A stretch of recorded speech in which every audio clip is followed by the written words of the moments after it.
యెషయా గ్రంథం 12వ అధ్యాయం 5-6 వచనాలు మనం చదువుకుందాం.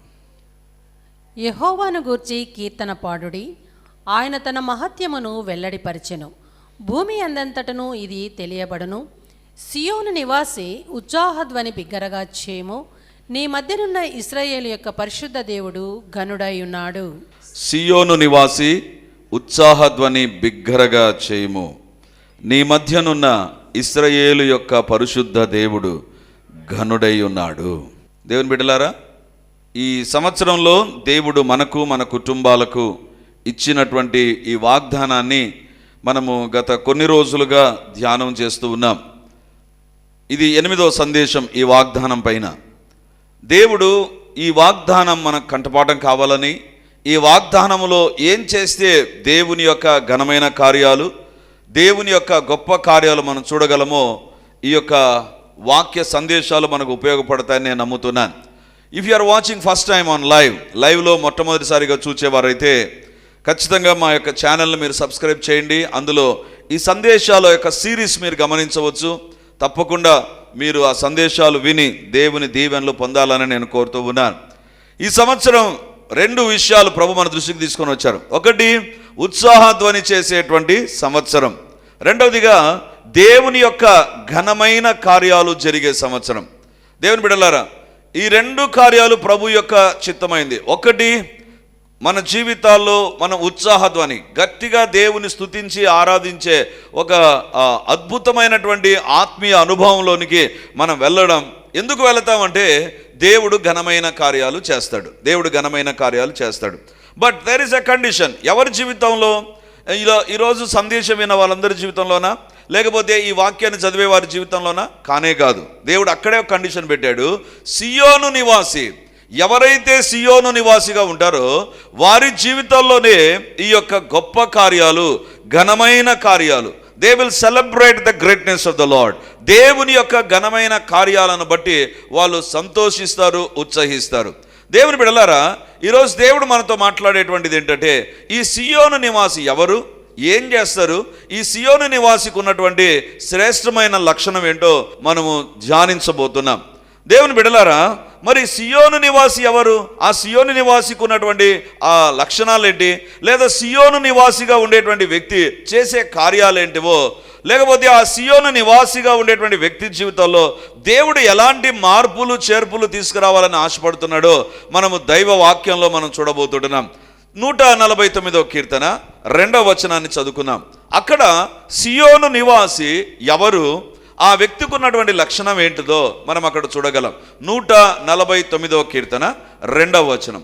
ఇశ్రాయేలీయులను తమను పుట్టించిన వానిని బట్టి సంతోషించుదురుగాక, సియోను జనులు తమ రాజులను బట్టి ఆనందించుదురుగాక. సియోను నివాసి ఎవరంట? తమ రాజును బట్టి సంతోషించేవారంట. వాళ్ళు దేన్ని బట్టి సంతోషిస్తారు? వాళ్ళని అడిగితే, అయ్యా దేన్ని బట్టి మీరు ఆనందిస్తారు, దేన్ని బట్టి మీరు ఎక్కువగా ఎంజాయ్ చేయాలని ఆశపడతారు? Is it because of your money? డబ్బులో ఏమైనా ఆనందాన్ని చూస్తారా మీరు? వాళ్ళు అంటారు, లేదు, డబ్బులో మేము చూడం. లేదా ఒక పదవి, ఏదైనా ఒక స్థానం, ఒక ఉద్యోగం, ఒక ప్రమోషన్, ఒక స్థితి నీ జీవితంలోకి వస్తే దాన్ని బట్టి ఏమైనా ఆనందిస్తారా? ఆహా, కాదంట. లేదా వారి జీవితాల్లో మనుషుల దృష్టిలో ఏదైనా అంగీకారం, ఆ మంచోడు, మంచి ఆమె, మంచి బిడ్డ, మంచిగా ఉంటాడు ఈ అబ్బాయి, మంచిగా ఉంటుంది ఈ అమ్మాయి అనిపించుకునేటువంటి ఆనందాని కోసం ఏమన్నా ప్రాకులాడుతున్నారా అంటే వాళ్ళు అంటారు, లేదు లేదు, సియోను నివాసి డబ్బును బట్టి ఆనందించడంట. సియోను నివాసి వారి జీవితాల్లో ఉన్నటువంటి పదవి, వాళ్ళ జీవితాల్లో ఉన్నటువంటి ఆస్తిపాస్తులను బట్టి ఆనందించారంట. లేదా సియోను నివాసి వారి జీవితాల్లో మనుషుల అంగీకారాన్ని బట్టి ఆనందించారంట. మరి దేన్ని బట్టి ఆనందిస్తారు? బైబిల్లో వ్రాయబడింది కదా. వాళ్ళంట, బైబిల్లో చూడండి 149:2 చివరిలో ఉంటుంది, సియోను జనులు తమ రాజును బట్టి ఆనందిస్తారంట. సియోను జనులు ఎవరంట? తమ రాజును బట్టి ఆనందిస్తారు. దేవుని బిడలారా, ఈరోజు ఆనందం ఎక్కడుంది అంటే మనిషి ఎక్కడెక్కడో వెతుకుతున్నాడు. యవనస్తులను అడిగామనుకో, ఏంటి మీ ఆనందం అంటే వాళ్ళు అంటారు, వీడియో గేమ్స్ ఆడుకోవడం. ఒకవేళ పెద్దవాళ్ళని అడిగామనుకో, ఏముంది కూర్చొని పొద్దుపోదు సీరియల్ చూస్తూ ఉంటాం. ఒకవేళ ఉద్యోగస్తుని అడిగామనుకో, ఇవన్నీ కాదు, మా ఫ్రెండ్స్ మా సర్కిల్ వేరు, అక్కడ ఆనందం చూస్తామంటారు. దేవుని బిడ్డలారా, ఆనందం ఎక్కడ ఉంది అని వెతుకుతూ ఉంటారు. ఆనందం ఏం చేస్తే వస్తుంది అని వెతుకుతూ ఉంటారు. సియోను నివాసి ఎవరు తెలుసా? ఒకటి వాళ్ళ యొక్క గురి, రాజును బట్టి ఆనందిస్తారు. నీ యొక్క దేవుడు రారాజై ఉండగా ఆయన్ను బట్టి ఆనందిస్తారంట. దేవుని బిడ్డలారా, నాకు అనిపించింది వీళ్ళేమి మెంటల్ క్యాండిడేట్స్, వీళ్ళు రాజును బట్టి ఆనందించడం ఏంటిది? డబ్బును బట్టి కదా, లేకపోతే ఎక్కడికైనా టూర్కి వెళితే, షికారుకి వెళితే, లేకపోతే ఇంకొక స్థలానికి వెళితే, లేదా ఎక్కువ చీరలు, ఎక్కువ బంగారం, ఎక్కువగా ఆస్తిపాసులు, ఎక్కువ ఫర్నిచర్, పెద్ద పెద్ద ఇల్లు, ఇది కదా లోకం దీనికోసం వెతుకుతుందండి. ఆనందం ఉందా అక్కడ? ఆనందం ఉందా అక్కడ? కానీ విచిత్రం ఏంటి తెలుసా? లోకంలో దొరికే ఆనందం అంతా అది రానంత వరకు లేదు లేదు లేదు అనిపిస్తుంది. వచ్చిన తర్వాత ఆ ఆనందం కొన్ని రోజులకు ఫేడ్ అవుట్ అవుతుంది. ఆ ఆనందం కొన్ని రోజులకు అయిపోతుందండి. ఏదో కావాలని ఎదురు చూస్తూ ఉంటాం, ఇది జరగాలి, ఇది రావాలి, ఇది నాకు ఉండాలి అని ఎదురు చూస్తూ ఉంటాం. But the thing is, when we come across that, దాన్ని మన జీవితాల్లో పొందుకున్న తర్వాత, ఇంతేనా? ఇక్కడ కాదు, ఇంకోటి ఏదో ఉంది. లోకంలో ఉండే ఆనందం ఎప్పటికీ కూడా గమనించండి, అది తాత్కాలికంగా ఉంటుంది, అది చాలా క్షణికంగా ఉంటుంది, చాలా క్షణికంగా ఉంటుంది. అందుకే వాళ్ళు అంటారు, సియోను నివాసులు, మేము పరిస్థితులను బట్టి ఆనందించము, లేకపోతే ఏదో డివైస్ను బట్టి ఆనందించము, ఏదో టెక్నాలజీని బట్టి ఆనందించము. ఎందుకంటే they will not give us true joy, నిజమైన సంతోషాన్ని మాకు అనుగ్రహించవు. ఎందుకంటే సంతోషానికి ఉండేటువంటి లక్షణాలు వేరు, సంతోషం కానిదానికి ఉన్నటువంటి లక్షణాలు వేరు. తప్పుడు సంతోషం ఏంటో చూపించి రాజును బట్టి ఎందుకు సంతోషించాలనో మీకు చెప్తానండి. ఒకవేళ ఒక సంతోషాన్ని మీరు గమనిస్తే అది నిజంగా సంతోషమా కాదా అని పరీక్షించడానికి 3 పద్ధతులు ఉంటాయండి. 3 విధానాల్లో సంతోషాన్ని పరీక్షించుకోవాలి. ఒకటి, నీ సంతోషం ఏమైనా పరిస్థితులపైన ఆధారపడి ఉంటుందా? పరిస్థితులపైన ఆధారపడి ఉంటుందా? ఇంతకుముందు ఒక ఫోన్ ఉండేటువంటిది, అంతే అంత ఫోను. ఇప్పుడు ఆ ఫోన్ చూసి ఏమంటారంటే డబ్బా ఫోన్ అంటారు. అంటే ఆ దినాల్లో ఆ ఫోన్ ఉండడమే చాలా గగనం. అంత చిన్న ఫోను, నోకియా ఫోన్లు ఇవి వచ్చేవి. ఇప్పుడు ఆ బ్రాండ్లే లేకుండా పోయినాయి.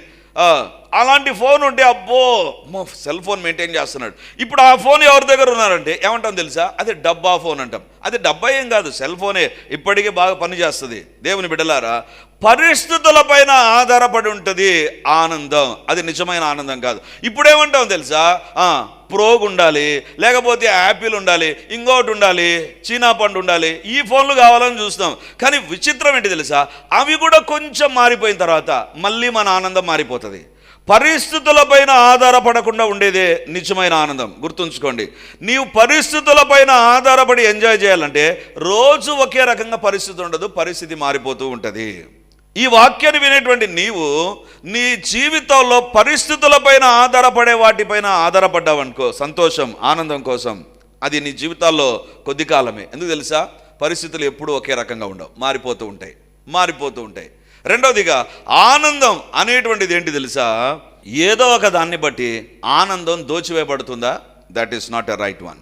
నీ ఆనందం దోచివేయబడేటువంటి ఆనందం, దేన్ని బట్టో నీ ఆనందము కోల్పోతూ ఉంటే అప్పుడప్పుడు కోపం వస్తుంది. కోపం వచ్చినప్పుడు చేతిలో సెల్ ఫోన్ ఉందనుకో, ఇస్సిరి కొడతాం. అరే నువ్వే కొనుక్కున్నావు, అది దాన్ని బట్టి ఆనందం ఉంటుందని, దాన్ని బట్టి ఎంజాయ్ చేయొచ్చని. బట్ ఇప్పుడు దాన్ని ఇస్సిరి కొడతాను. ఎందుకు తెలుసా? ఆ ఆనందాన్ని ఇంకొకటి ఏదో దోచేస్తుంది, ఇంకొకటి ఏదో ఎవరో నిన్న ఒక మాట అన్నారని, ఎవరో నీ జీవితంలో జరిగారని ఇస్సిరి కొడతాం. నువ్వే కొనుక్కున్నావు, నీకు నచ్చి కొనుక్కున్నావు, నీ కోరుకొని కొనుక్కున్నావు, ఈ బ్రాండ్ కావాలనుకున్నావు. ఇప్పుడు ఆనందం ఇంకొకటి ఏదో దోచేస్తుంది, ఇంకొకటి ఏదో. అంటే ఆనందాన్ని తీసేసేటువంటిది ఒకటి ఉంటుందా? ఆనందాన్ని తొలగించే కాలం ఒకటి ఉంటుందా? జాగ్రత్త, అది ఎప్పటికీ నీ జీవితంలో మంచిది కానే కాదు.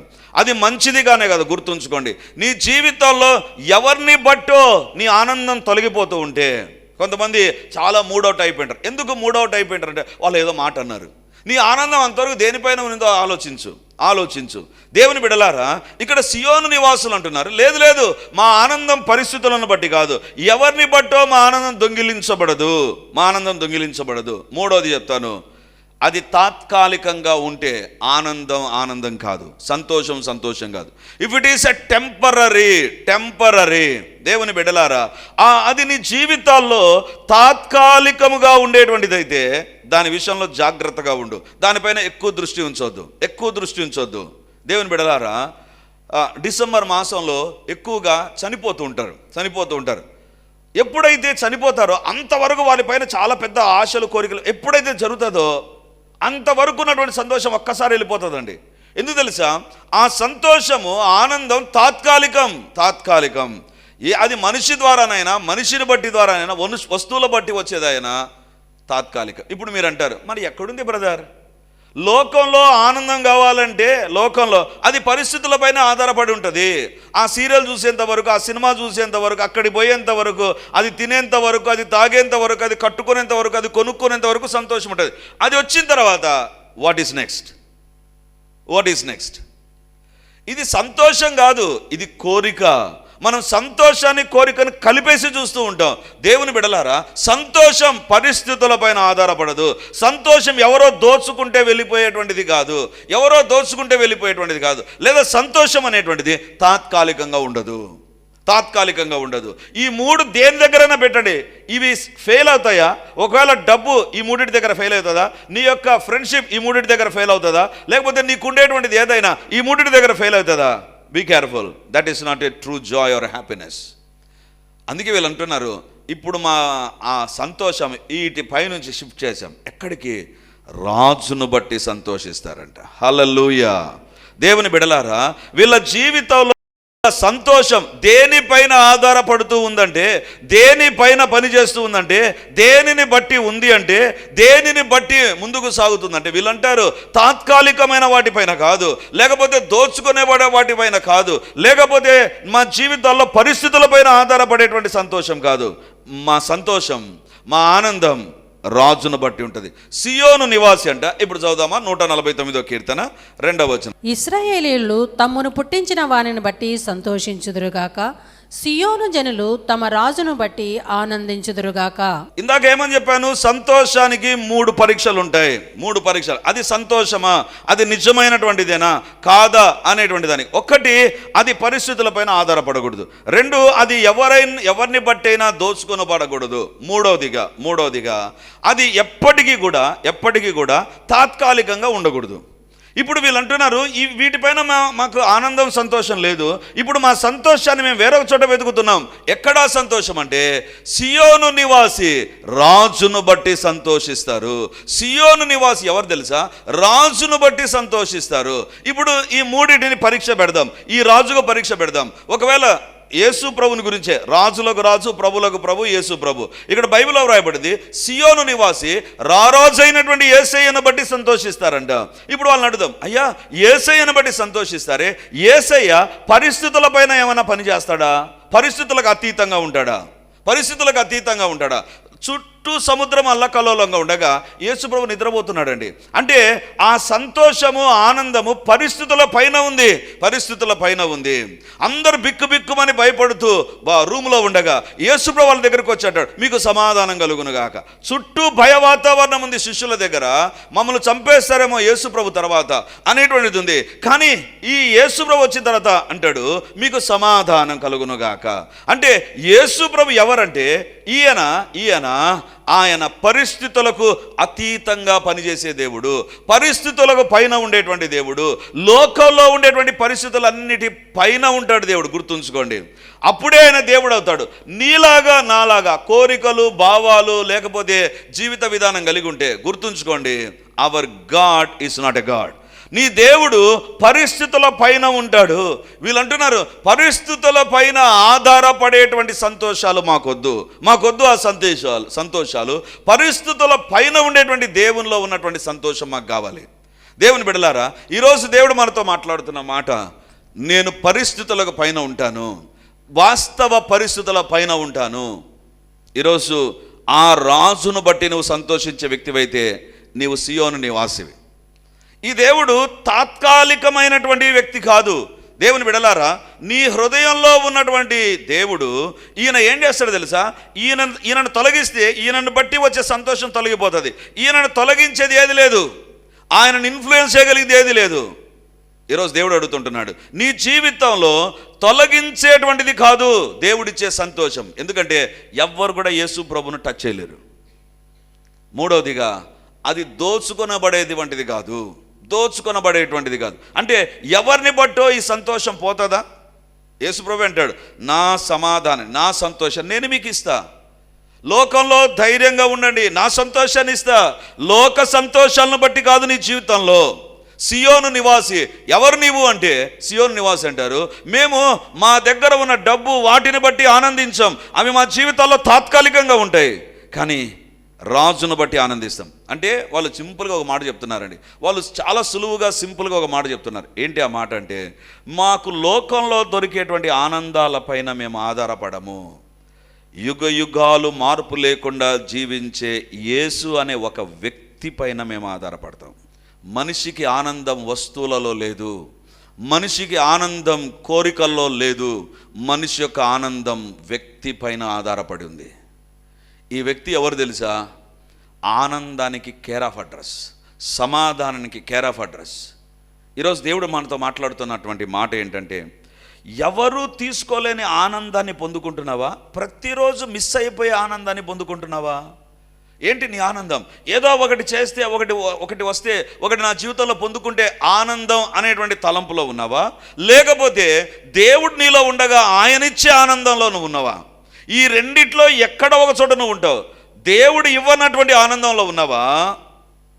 అవి తాత్కాలికమే, అవి తాత్కాలికమే. కానీ దేవుని బట్టి వచ్చే ఆనందం it is for ever, it is for ever. ఈరోజు దేవుని యొక్క వాక్యంలో నుంచి అసలు వీళ్ళు ఎందుకు ఆ సంతోషాన్ని పొందుకున్నారు అంటే, ఇప్పుడు చూడండి 149వ కీర్తన 2వ వచనం. ఇశ్రాయేలీయులు తమను పుట్టించిన వారిని బట్టి సంతోషించుదురుగాక, సియోను జనులు తమ రాజును బట్టి ఆనందించుదురుగాక. వీళ్ళు ఎవరిని బట్టి ఆనందిస్తారంట? రాజును బట్టి ఆనందిస్తారు. దేవుని బిడ్డలారా జాగ్రత్త. ఈరోజు సంతోషము ఆనందము పొందుకోవాలంటే దేన్ని బట్టి పొందుకుంటావు అంటే, బైబిల్లో వ్రాయబడినటువంటిది, రాజును బట్టి సంతోషించాలి. నువ్వు నీ జీవితంలో ఉంటే దేన్ని బట్టి సంతోషించిన, గుర్తుంచుకో, సాతాను దాన్ని తీసేస్తాడు. సాతాను టచ్ చేయలేనటువంటిది ఏదైనా ఉందంటే నీ రాజు అయినటువంటి ప్రభువును. మిగతావన్నిటిని సాతాను టచ్ చేస్తాడండి. దేని తీసుకున్న దాన్ని సాతాను టచ్ చేస్తాడు. ఒకే ఒక వ్యక్తిని టచ్ చేయడు, అది నీ రారాజు అయినటువంటి యేసయ్య. హల్లెలూయా, హల్లెలూయా.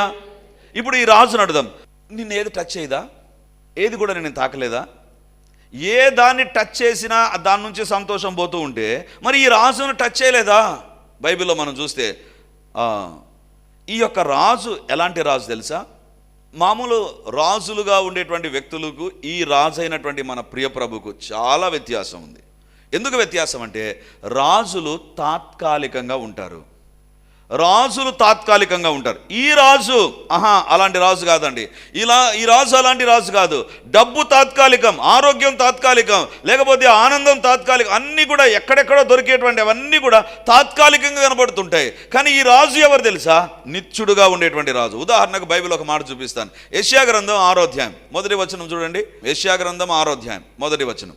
రాజైన ఉజ్జియా మృతి నొందిన సంవత్సరమున అత్యున్నతమైన సింహాసనమందు ప్రభు ఆసీనుడయుండుగా నేను చూచితిని, ఆయన చొక్కాయు అంచులు దేవాలయమును నిండుకొనెను. ఇక్కడ యెషయా 6:1లో 2 రకాలైనటువంటి సింహాసనాలు మనం చూస్తాం. జాగ్రత్తగా వినండి. లేదా ఇద్దరి రాజులను మనం చూస్తాం. ఒకరు ఇక్కడ బైబిల్లో రాయబడింది ఉజ్జియా అనేటువంటి రాజు.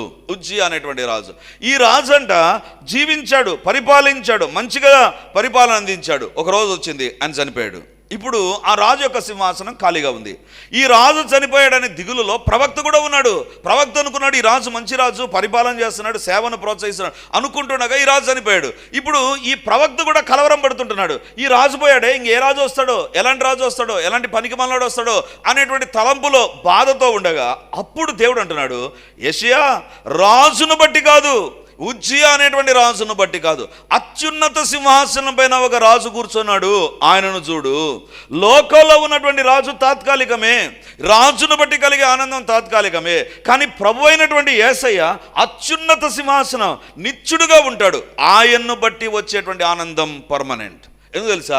ఆయన సింహాసనం ఎప్పుడు ఖాళీగా ఉండదు. ప్రతి సింహాసనం ఖాళీ అయిపోతుంది. ఒకసారి మేము ఢిల్లీకి మీటింగ్కి వెళ్ళినప్పుడు అక్కడ రెడ్ ఫోర్ట్, ఎర్రకోటకు తీసుకుని వెళ్ళారు. అక్కడ జెండా వందనం చేస్తారు కదా, ఆ కోటకు తీసుకుని వెళ్ళారు. బ్రదర్ చూడాలి బ్రదర్ మీరని. సో ఆ కోటలో తిరుగుతూ ఉంటే రాజు ప్యాలెస్లోనికి మమ్మల్ని తీసుకుని వెళ్ళారు. ఆ ప్యాలెస్లో మన ఈ యొక్క చర్చి కంటే రెండింతలు ఉంటుంది. ఆ స్థలంలోకి తీసుకుని వెళ్ళి నేను అడిగాను, ఏంటిది? రాజు జడ్జిమెంట్ ఇచ్చేటువంటిది. చాలా పెద్ద హాల్ ఉంది, ఆ పెద్ద స్టేజ్ ఉంది. ఆ స్టేజ్ పైన చాలా ఎత్తు కట్టారండి. అంత హైట్ ఉంటుంది, ఇంత హైట్ ఉంటుంది, దాదాపు ఇంత హైట్ పైన సింహాసనం ఉందండి. నేను చూశాను, నన్ను ఎందుకు ఇంత హైట్ పెట్టారని.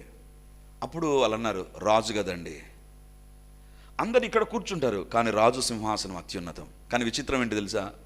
ఆ రెడ్ ఫోర్ట్ దగ్గర ఉన్నటువంటి ఆ సింహాసనం ఖాళీ సింహాసనం, కానీ అత్యున్నత సింహాసనం ఎప్పటికీ ఖాళీగా ఉండదు. ఎందుకు తెలుసా? ఆయన యుగయుగములు జీవిస్తాడు. హల్లెలూయా! చప్పట్లు కొట్టి దేవుని మహిమపరుస్తాం. మన దేవుడు యుగయుగాలు జీవిస్తాడు. దేవుని బిడ్డలారా, అందుకే వీళ్ళు అనుకున్నారు, మా దృష్టి ఆనందం సంతోషం విషయంలో డబ్బు, తిండి, లేకపోతే వస్త్రాలు, లేకపోతే ఉద్యోగం, వ్యాపారాలు, దీనిపైన కాదు. ఇవన్నీ తాత్కాలికంగా ఉంటాయి. కరోనా వచ్చిన అన్ని క్లోజ్. కానీ నీ సింహాసనము ఏ సింహాసనం పైన నీ దృష్టి ఉంచాలి తెలుసా? తాత్కాలికమైన సింహాసనాల పైన కాదు, నిత్యుడుగా ఉన్నటువంటి రాజు సింహాసనం పైన. అందుకే జ్ఞానులు వచ్చి ఒక ప్రశ్న అడుగుతారండి, రాజుగా పుట్టినవాడెక్కడ ఉన్నాడు? ఆయన రాజు అవుతాడు అని చెప్పలేదు వాళ్ళు. జాగ్రత్తగా చూడండి, రాజుగా పుట్టినవాడు, by birth is a king. పుట్టుకతోనే ఆయన రాజు. ఎందుకు తెలుసా? అత్యున్నత సింహాసనం మీద నుంచి వచ్చాడు. అందుకే ఈవెన్ యేసు ప్రభు శిలువ పైన కూడా యూదులకు రాజు అని రాశారు. వాళ్ళు తెలిసి రాశారో తెలియక రాశారో ఐ డోంట్ నో, కానీ ఒక్కటి మాత్రం వాస్తవం, ఈ రాజు సదాకాలం ఉండేటువంటి రాజు. అందుకే 46వ కీర్తన చూడాల్సిన పని లేదు. అక్కడ ఒక మాట ఉంటుంది, భూమి మార్పు నొందినను, నడి సముద్రంలో పర్వతాలు మునిగినను, వాటి పరిస్థితిని బట్టి జలాలు ఘోషించుచున్నాను. ఒక్క ప్లేస్ ఉంది, ఆ ప్లేస్ ఈ రాజును బట్టి అసలు కలదదు. అందుకే 46వ కీర్తన 5వ వచనం ఉంది, ఆ రాజ్యమునకు చలనం లేదు, దేవుడు అందులో ఉన్నాడు. అన్నిటినీ కదులుస్తున్నటువంటి వాతావరణ పరిస్థితులు, భూమి మార్పు నొందిన, నడి సముద్రంలో పర్వతాలు మునిగిన, వాటి ఘోష ఎక్కువైపోయినా మొత్తం భూలోకమంతా డిస్టర్బెన్స్తో ఉంది, కానీ ఒక్కదానికి మాత్రం డిస్టర్బెన్స్ లేదంట. ఎవరు? దేవుడు అక్కడ ఉన్నాడు. నీ జీవితంలో దేవుడు ఉంటే, దేవుని పైన ఆధారపడే వ్యక్తివైతే, దేవుడు ప్రముఖుడైతే, దేవుడు నిత్యుడైతే నీ జీవితంలో. కొంతమంది జీవితాల్లో ఆదివారం 2 గంటలకే దేవుడు పరిమితం, వాళ్ళ జీవితంలో సంతోషం ఉండదండి. మిగతా వాటన్నిటితో ఎదుగుతూ ఉంటారు, దెబ్బలు వెంబడి దెబ్బలు తగులుతుంటాయి. ఒక పాట ఉందండి, ఎందుకు ఆ పాట గుర్తొస్తుంది నాకు ఇప్పుడు. ఒక వ్యక్తి అనుకున్నాడంట, చదువు ఉంటే సంతోషం, చదివాడంట, సంతోషం వచ్చింది, కానీ వచ్చిన సంతోషం చదువు అయిపోయిన తర్వాత ఆగిపోయింది. ఆ తర్వాత ఆయన అనుకున్నాడు, ఉద్యోగం చేస్తే సంతోషం వస్తుందని. తమిళ సాంగ్ అది, చాలా కాలం కిందట విన్నా. ఉద్యోగం వచ్చిందంట, ఉద్యోగం వస్తే ఉద్యోగం ప్రారంభించాడు. ఆ ఉద్యోగంలో కూడా సంతోషం వచ్చినట్టుగానే ఉంది. మళ్ళీ ఉద్యోగంలో సమస్యలు వస్తాయని అనుకున్నాడు, ఎప్పుడెప్పుడు రిటైర్మెంట్ వస్తుంది, ఎప్పుడెప్పుడు పిల్లలు పెద్దలు అవుతారు, వదిలేద్దాం ఉద్యోగం. ఆ తర్వాత ఉద్యోగం వచ్చిన తర్వాత పెళ్ళి చేసుకున్నాడంట. కొంతమందికి కదా పెళ్ళి అని తిరుగుతుంటారు. పెళ్ళి అయ్యేంత వరకు ఆ సంతోషం కోసం వెతుకుతూ, పెళ్ళి అయిన తర్వాత ఇంతేనా, అరే ఇంతకుముందే బాగున్నాం అనేటువంటిది. మనిషి తప్పుడు స్థలాల్లో ఆనందం సంతోషాన్ని వెతుకుతాడు, అది సాతాను యొక్క ప్రయోగం. కానీ మార్పు చెందని దేవుని దగ్గరే మిగతావన్నీ మారతాయండి, మిగతావన్నీ మారతాయి. చిన్నప్పుడు సారీ ఈ పదం వాడుతున్నందుకు, బొంగు బిర్యానీ ఎవరు తినలే, ఇప్పుడు బొంగు బిర్యానీ తింటారు. ఎందుకు? బొంగు బిర్యానీలో ఏముంటుందో, అది తింటే ఏముంటుందో సంతోషం. మన పూర్వీకులు ఏం తినలా. నేను ఎందుకు చెప్తాను అంటే, ఏదో కొత్తది వస్తానే అది ఏముంటుంది అందులో. లాస్ట్ నాకు అనిపించి, అరే ఎంత దారుణం, రాతి మానవుడు ప్లేట్లు లేక చెట్లు నరుక్కొని, చెట్టును కట్ చేసుకొని ఏమంటారు వాటిని ఇట్లా ఓపెన్ చేసి ఆ చెట్టు చిప్పల్లో తిన్నాడు అన్నం. ఇప్పుడు లాస్ట్కి మానవుడు ఎక్కడికి వచ్చాడు, సూట్ బూట్ వేసుకొని బొంగు బిర్యానీ తింటాడు. నాకు అనిపించింది, ఏమి రాతి మానవుడే బెస్ట్ అయిపోయాడే. ఎందుకు చెప్తున్నానంటే తాత్కాలికం. ఆనందం ఎక్కడ ఉంటుంది అంటే మార్పు చెందని దాంట్లో ఉంటుంది. నీ రాజును బట్టి సంతోషించు, అప్పుడు నీ సంతోషం పరిపూర్ణమైన సంతోషంగా ఉంటుంది. పరిపూర్ణమైన సంతోషం. If your Joy or happiness is not from the lord, దేవుని దగ్గర నుంచి లేకపోతే you will feel sorry for that. దాని విషయంలో నువ్వు పశ్చాత్తాపపడాలి, దాని విషయంలో నువ్వు చింతించాల్సిన పరిస్థితి వస్తుంది. దేన్ని బట్టి సంతోషిస్తున్నా యవనస్తురాలా, దేన్ని బట్టి నీ సంతోషం ఉంది? ఆ సంతోషం తప్పుడు సంతోషం అని దేవుడు మాట్లాడుతున్నాడు. దేన్ని బట్టి సంతోషించినా దాన్ని బట్టి అవమానం, సిగ్గు, నష్టము, కీడు కలుగుతుంది. కానీ రాజును బట్టి సంతోషించు. ఈ రాజు నీ జీవితంలో ఉండాలి. యేసయ్య రాజులకు రాజు, ప్రభులకు ప్రభు, సియోను నివాసివైతే ఈ రాజును బట్టి సంతోషించు. గొప్ప దేవానికి వందనాలు, సైన్యములకు అధిపతివైన దేవానికే స్తోత్రాలు, రాజాది రాజా మీకు వందనాలు చెల్లిస్తున్నావు. అద్వితీయ సత్య దేవానికే స్తోత్రాలు ప్రభా. మహాత్మ్యం కలిగిన మహారాజా మీకే వందనాలు వందనాలు వందనాలు వందనాలు వందనాలు చెల్లిస్తున్నాం ప్రభా. తండ్రి, నువ్వు రాజులకు రాజువైన నిన్ను ప్రక్కన పెట్టి లోకంలో సంతోషం కోసం వెతికాం ప్రభా. నష్టపోతున్నాం ప్రభా. తండ్రి, సెట్ బ్యాక్, ఒక ఫెయిల్యూర్, ఒక డిసప్పాయింట్మెంట్, ఒక డిస్కరేజ్మెంట్ తప్ప ఇంకోటి లేదు నాయనా. ఈరోజు మాట్లాడు, మా జీవితాల్లో ఉన్న నిరాశకు, నిస్పృహకు, తండ్రి, చింతకు, దిగులుకు, బాధకు సంతోషం మిమ్మల్ని ప్రక్కన పెట్టి వెతికాం ప్రభా. అందుకే నష్టపోయిన వారంగా ఉన్నాం, శ్రమలో ఉంటున్నాం, బాధలో ఉంటున్నాం, దుఃఖంలో ఉంటున్నాం. నైనా మన్నించండి. రాజువైన నీవు శాశ్వతుడవు ప్రభా. రాజువైన నీవు, నీ యొక్క అధికారం, నీ ప్రభావం ప్రతి చోట ఉంది నాయన. రాజువైన మీరు ప్రళయ జలముల మీద ఆసీనుడవై ఉన్నావు ప్రభా. Nothing can disturb you lord. దేవా, అందును బట్టి మీకు స్తోత్రం ప్రభా. మిమ్మల్ని రాజుగా మేము కలిగి ఉంటే, మీరు రాజుగా మా జీవితాల్లో, మా కుటుంబాల్లో, మా దైనందిన జీవితాల్లో ఉంటే మేము కూడా కదల్చబడము నాయనా, మేము కూడా కదల్చబడం ప్రభా. దేవా, నిన్ను ప్రక్కన పెట్టే దౌర్భాగ్యకరమైన జీవితం మాకు దూరమగునుగాక. నిన్ను బట్టి ప్రభా సంతోషించుదుముగాక, నిన్ను బట్టి ఆనందించుదుముగాక, నిన్ను బట్టి ప్రభా మేము ఉత్సహించుదుముగాక. దాన్ని మీ ద్వారా కలిగే సంతోషమే మా జీవితాల్లో సదాకాలం ఉంటుందని మీరు సెలవిచ్చారు ప్రభా. నైనా మీకే స్తోత్రం, మీకు వందనాలు. ఈరోజు విన్నటువంటి వాక్యం ప్రతి ఒక్కరి జీవితంలో పని చేయునుగాక. మా సంతోషం మిమ్మల్ని బట్టి ఉండునుగాక. తండ్రి, మా సంతోషం వేరొక దేనిపైన ఉన్నా అది మాకు నిరాశ, నిస్పృహ తాత్కాలికమేనైనా మీరే మమ్మల్ని దర్శించండి. మీరే మా జీవితాల్లో మీ కార్యాలు జరిగించి మహిమను పొందుమని, అంధకార శక్తులను, అపవిత్రాత్మ క్రియలన్నిటినీ లయపరచండి. మీరే మహిమ, ఘనత, ప్రభావాలు పొందుమని. ఎవరి జీవితాల్లో అశాంతి దగ్గరికి వచ్చారో వారు మిమ్మల్ని కలిగి సంతోషించుదురుగాక.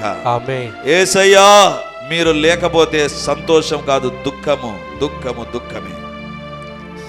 ఎవరు మిమ్మల్ని మిస్ చేసుకున్నా క్షమించండి, వారిలోకి రండి ప్రభా. ఆ కుటుంబాల్లో మీరు ఉండండి, మీ కార్యాలు జరిగించుమని యేసయ్య నామముందు అడుగుచున్నాను తండ్రి. ఆమేన్, ఆమేన్, ఆమేన్, ఆమేన్, ఆమేన్.